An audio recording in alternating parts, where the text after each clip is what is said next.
religions. Are there sometimes people that know something and use it as a means of power and control? Yeah.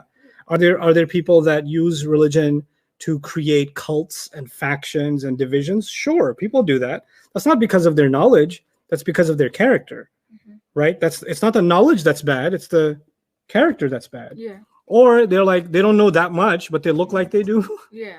Right? They got the beard for it. Yeah. They got the gear for it. So they look like they do, but they don't really know.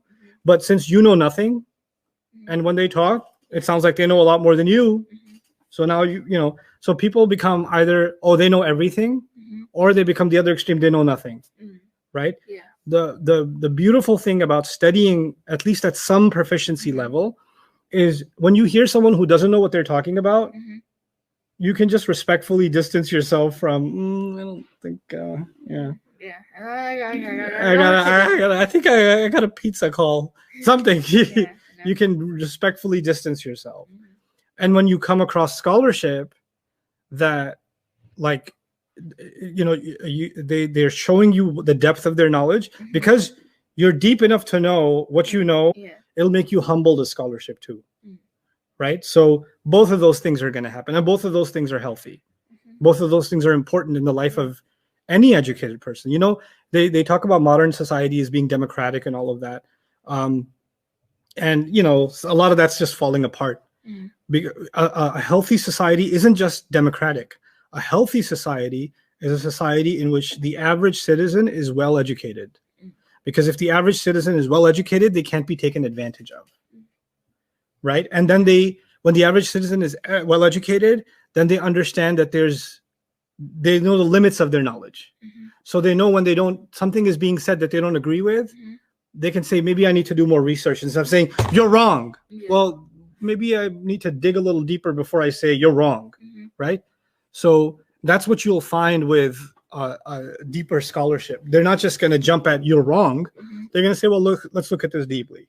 Right? And that's the developing nuance in language, this skill that we're working on.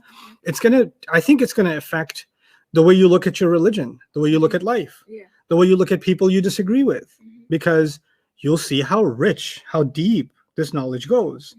And then it just makes you like, other stuff becomes less important. That's the other most beautiful thing that happened to me. Yeah.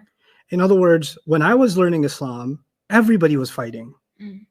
Everybody. This group is in the hellfire. Don't take knowledge from them. This one is this way. This one is that way. Oh, those people don't know what they're talking about. These are the real scholars. Those are the fake scholars. There was all this like, Yeah. And I was like, I'm gonna learn Arabic.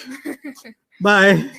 Aren't you going to this conference? They're gonna talk about which scholars are right. I was like, no, I'm just gonna learn Arabic, study Quran. And you know what that did?